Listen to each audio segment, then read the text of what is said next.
met Yashin at Ceramic Matters in Wellington to get an update on his progress. The hand-in deadline is days away, and with most of the work still to be done, Yashin tells us that he's off to a medical conference in Joburg for the rest of the week. Because what's the date next Friday? 15th. The 15th. Which means that we've really got 10 days, 10 days. to finish it then. Yeah. So you're leaving, when are you leaving? This Sunday. It's like in the middle. What a mess. I'm a little bit concerned about the translucency. I'm not sure if the clay is thin enough. And I haven't worked with the particular clay that Yashin has bought, so that's why I suggested that we actually do some tests. Okay. Which I think we should do quite soon so that we know whether we're going in the right direction or not.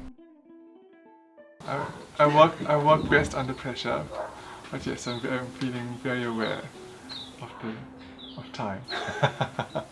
The pressure's on. What's on Yashin's mind? I'm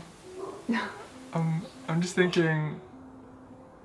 I'm thinking whether I can convince my business partner to go on the conference for me, so I can get 5 extra days to. And if not, then what can I do in the next 3 days before I leave that can just maximize the experimentation and the trialing? In Durban, Sam Foden's been working consistently hard, making sure what needs to happen happens to have a Boucle Bell prototype ready for the deadline. Where we met last time, we had the tube rolled, got it drilled, got it welded. Yeah. We've handed that over. Have you sorted out the bead work? Because that's imperative to your design. It hinges a lot around the beading. There's no real other cheap substitute for that. So where are you on that? I've worked with AJ before, who's a local, so I really wanted to use him again. He's great in that he gives his opinion too, so he helps resolve small little issues. So I got in contact with him again, and he's did all the beading for me, and we played around, and yeah, and then he also said that he would do the rest of the design for me, which was the roping, the copper wiring. So he finished that off for me So now nicely. it's a one-stop shop.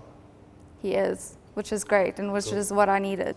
There's some small things that we can still tweak along the way and make it more production friendly, potentially. But other than that, I think you've grown to understand the process of sketch, design, resolution, then the manufacturing, which is like the dirty side of it. Yeah. But it's actually the most exciting part of it, because that's where you realize your idea. And I think, kudos to you. You've done well on that journey. Thank you. Cool. Yeah, I've definitely learned so much.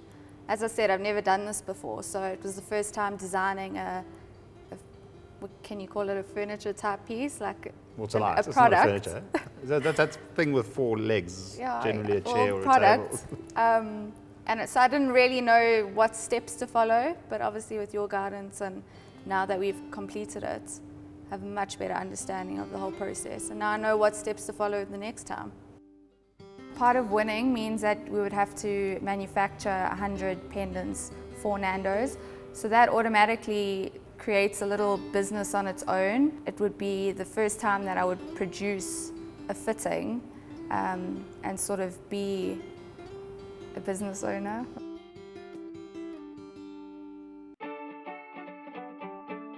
We're headed to Milnerton High School where Tulsha is meeting with a new mentor, Liani Douglas. A lot has happened since the last time I've seen you. I've really grown in the short space of time because I've had to do a lot of things on my own. Like being exposed to the corporal world was really different for me. It's improved my assertiveness, taught me like that I can't be a softie. I have to say yes and no. Also, it's taught me how important diversity awareness is because I'm working with different age groups all the time. I was asked to be one of the mentors on the Hot Young Designer competition. I'm the mentor of one of the youngest finalists in the group. Tulsha is still at school, which is super exciting for me as it's always wonderful giving back to the design community. And I also teach at UCT, and in the design studio, and it's so rewarding to be part of that learning processes for young and aspiring designers. Liani is one half of architecture design duo Douglas & Company that specializes in the design and production of contemporary buildings, spaces and interior products including furniture, lighting and objects. Working with Tracy was really different because I wasn't expecting such an experienced person. And then being transferred to Liani, I was really excited because I knew that I would get to meet another experienced person and gain more knowledge, and the way that she, in any right, she could. So I've been asked to come on board just to help with the final details needed, parts needed, especially we discussed having the ceiling plate, the details around that.